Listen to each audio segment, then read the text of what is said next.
And we lived in a very blue-collar but very proud neighborhood, mostly black families. This was 1980, and there wasn't 70% out of wedlock birth rate in the black community at that time. And so my mother living in this community kind of threatened the values of what, family was. In a lot of ways, we were ostracized because she was a single parent, and people kept waiting for her to lose her house and for us to move an apartment. But my mother said absolutely not. She was determined to remain in that community, make sure I had all of the trimmings of being brought up with two-parent families, and so she stayed. At one point, my mother had a third job at Piggly Wiggly. It was a job I absolutely detested because I would go to school and the kids would say, "I saw your mom," and they'd make the snout noise and all of that. And I heard my mother receive some advice from someone one day at our house, and the woman said, "Well, you don't need to take this third job. You can qualify for public assistance. You can go on food stamps. It'll make your life so much easier." In the back of my mind, I kept thinking, "Oh, good, there's hope." And so a few weeks, months passed by. My mom never quit the job at Piggly Wiggly. She worked there for 4 years. And finally, one day, I got up the courage to ask her on the way to school. I said, "When are you going to quit this job at Piggly Wiggly and take this public assistance that can be handed to us?" Because the thing was, the third job at Piggly Wiggly wasn't just to put food on the table. She had managed that with her second job at the nursing home on the weekend. The third job was for my piano lessons and dance class. And I said, "And if that's the case, I don't even need to take piano. I hated it anyway." So I was like, "Don't burden yourself. Either, quit the third job." So she stopped the car, like, fiercely. And it was a Vega, so I wasn't sure if it had stopped, like it normally did, or she stopped it, but she stopped it. And she looked at me and she said, "I would rather us starve than to go down the path of victimization where you might never have dignity in your life again." And she was serious with every fiber of her being. She was almost in tears. And I said, "Wow, okay, never ask that again." In that moment, I was transformed at 8 years old. And I knew it would mean something in my life to follow, not really knowing completely what that meant. But God fixed that on my heart. When I went to UT, I tried to be a liberal like everyone else, because that's what you do at UT, you're a liberal. And everything my mom had stood for I just kind of thrown away because I wanted to fit in. But I had this very conservative roommate from Victoria, Texas. I mean, she must have been born listening to Rush Limbaugh. She was. But we would stay up all night fixing the world like you do when you're that age, and what we would do if we could change everything if I were king. And I would argue the liberal, rhetoric I heard on campus with the sororities and my professors. And Allison would have Rush Limbaugh on her side. Well, I always came up short. And the only way I could gain a little bit of ground, which still didn't make me win, was to somehow say it was okay for me to be a victim, or I was somewhat unequal. And I didn't like that. So finally, one weekend when Allison went home to Victoria, I said I was going to go to one of these Young Republican Club meetings, because I was not going to let her know that I was going to go. So I waited until she's out of town. And I kind of snuck into the meeting. Everybody laughed and said, "Why did you sneak in?" Well, obviously, as much as I could. Being 6 foot tall and black, immediately everybody was like, but I did, and I started listening to everything they had to say, and it dawned on me. I said, "Oh my God, these people sound like my mother. I'm a Republican." And I knew that that's what the moment in the Vega meant. I still didn't know what a big deal that was to be black and Republican and conservative at the time. But I started to catch on. I started to read Shelby Steele, Thomas Sowell, Walter Williams, started paying attention, and I thought, this is my purpose. I am meant to be part of this movement.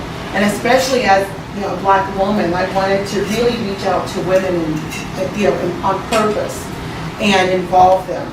So that changed the course of my life, because I majored in Japanese language and literature, and I studied abroad, and my plan was to go to Japan and be, high-profile businesswoman, and then study there, then come back and go to law school and have an international career, because I spoke Spanish and I learned Japanese. But got to Japan, as God would have it, the economy wasn't so great, and I came back to Texas. Then I moved to California and lived there for 2 years, worked in the tech industry, but I could not keep my mind off of conservative values, so I asked my husband, I said, well, gosh, would you mind supporting a poor, starving writer so that I can write on these issues and, write a book and be involved in being a conservative advocate? Like, Milton Friedman. He loved Milton Friedman, so I threw that in there. Like Milton Friedman. I just want to be like Milton Friedman. He said, you want to be like a 70-year-old Jewish, Well, yes, I do. And he said yes. And so that began my career as a conservative writer, which led me into talk radio. When we wanted to start a family, Michael and I moved back to Texas as quickly as we could, because frankly we couldn't afford to raise a family the way we wanted to in California. So, like everyone else is doing now, 1,000 people a day, we moved back home. And that began my talk radio and then into Fox News Channel. So after writing a lot, Glenn Beck's producers called and asked me to be on a show for Black conservatives called Time to Be Heard. That's where I really began paying attention to conservative politics and got involved and came back here and started commentating more on Fox 7. So why am I running? I didn't see this coming either, people. I didn't. I'm running because when Mitt Romney lost in 2012, I was depressed for 2 weeks. I was on Fox 7 commentating with Dewana Duke. She was a Democrat. And she had informed me in the green room before I even went out that we had lost. And I said, oh, there's no way. All of the polls told us Obama was going to lose. We've got this. People wouldn't be so crazy a second time. When he won in 2008, I wrote a book called Obama, Tea Parties, and God that kind of, talked sense into people, at least I thought. And so when I got in my chair in Mike, it was obvious Mitt Romney lost. I was sitting there just, maybe Florida will happen, and trying to analyze. I was just so taken aback. I didn't even watch that video back, so I was like, was I like this? I was shocked. And then after all the analysis came through, I started putting things together, and it occurred to me we lost for 2 reasons. It's not good enough in our party, one, that the other person's so bad, people will vote for us. 2, it's no longer good enough in our party that our candidates are presented to us. That we have a voice, and people said all along in the primary process, well, what about Rick Santorum? All the experts, no, he's too pro-life, he's too this. What about Herman Cain? Oh, no. Then a scandal broke out on him. This is a spiritual battle we are in for the heart and soul. It's not a political battle.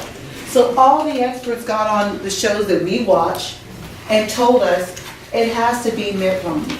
In fact, and somebody raised their hand if they heard this also, he's the only one who can win. Who told you that? Who remembers hearing that? And Coleman. I remember hearing that. He's the only one who can win. He lost. And I still thought everything was fine until I read the Texas Monthly with Wendy Davis on it. It dawned on me that I was going to fall in line like everybody else. I had no interest in being a politician. Then I said, oh my God, this is happening to us again. I said, who else is running for governor? No one. We had been presented a candidate, the baton had been passed down. And I said, do people get it that this is not a political battle? We are in a spiritual fight, especially considering, Wendy Davis didn't make it to national stardom because she filibustered the education bill. It's because she filibustered the bill on abortion. A bill that, before I ran for this, I had been becoming acquainted with pregnancy centers, and a video that you reminded me of that points to the genocide of the Black community at the rate of 1,800 Black babies a day being aborted. In Texas, twice the rate of our population. It is a genocide. this is not political. These issues have been political too long. And then I kept reading and researching, and I saw that our party was not taking this seriously. I saw tweets in and out. Wendy Davis is too stupid to become governor. She's this kind of Barbie. Folks, there is a threat alive and well. And the same thing was said about Obama. He was too incompetent to win a second term. Benghazi blew up and he still won. We are under attack from a well-organized, well-financed effort to get out the vote. When we don't fully choose our candidates and vet our candidates who are interested in not only pandering to our base, but growing this party, going in these communities, talking about our values, we run the risk of not being able to get out the vote. I mentioned California earlier. Every day 1,000 people move here from California, New York, Washington State. Are these people from these liberal states sharing our values? Are we registering these voters? We are not. We have got to be better than them. It's not good enough to say someone is too stupid or that their story is flawed. She was 19, not 21. We are in a battle for the heart and soul of this country. If we don't start fighting back spiritually, and what I mean by that is talking about the life issue in a different way. It's a love issue. It's not about Supreme Court cases, laws, and legalese. It's about going into these communities and telling these girls that their life is a miracle. Their bodies are a miracle. Showing them a different way, equipping them with skills, home ec skills, mentoring skills that they can do something and be someone. When we talk about the economy, Mitt Romney had a very good point about the 47%. What we have to do better in our party, however, is not just criticize the left for giving the fish away. We've got to be the party that goes in and teaches these people how to fish. Yes, we've done a great job with the Texas Enterprise Fund from the top down, but let's now go into these communities, partner with the private sector, partner with the community and churches to train these people out of high school. You don't have to go to college. Let us teach you business speak. Let us teach you how to balance a checkbook. Let us teach you how to go to an interview, how to be professional so that you can get those jobs, so that you can be employable beyond a low-wage education. It's not that hard. It takes a little bit of work, a little bit of leadership, and a lot of time. And what else do we have besides time and our service that we owe to not only grow this party, but also protect this economy? Because here we are sitting on a very robust economy right now. Can we depend on that in 20 years with having a growing demographic of uneducated, low-wage earning people? I'm going to argue that we can't. We have to do better. And so that's why I'm running. I'm also running because I hear every politician saying the same thing. I'll fight against Obama. And everybody just, but you know what? What are you going to do for this state? When I dig deeper as a conservative, I see that, here's a case in point. Abigail Fisher versus the University of Texas at Austin, the affirmative action trial.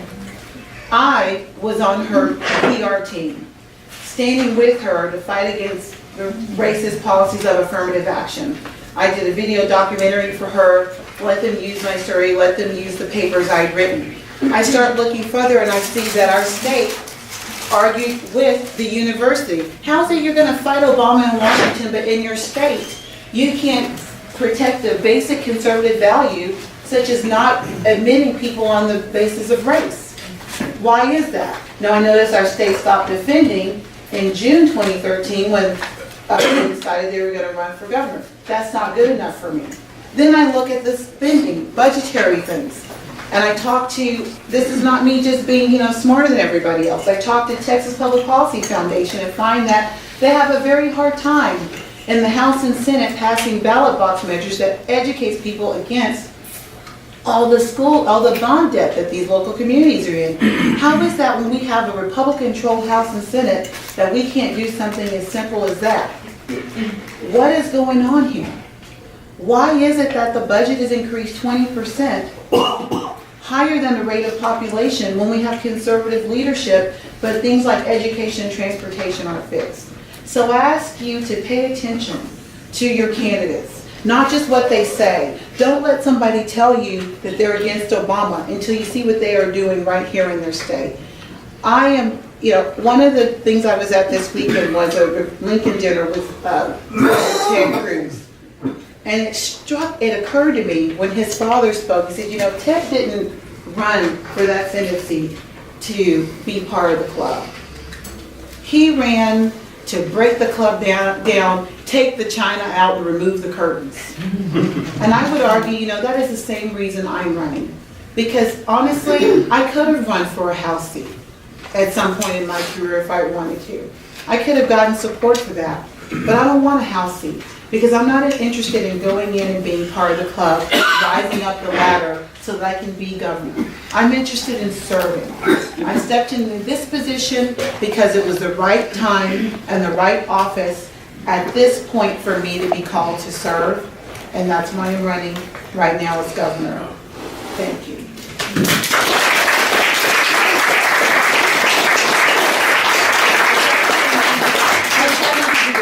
So I would really like to answer your questions. I'm sure that there are a lot of questions, and you can really ask me anything. I'm not a shy person. I was on the radio for a long time, and so if you've heard me on the radio, you know that I'm an open book. Okay, we've got a few minutes.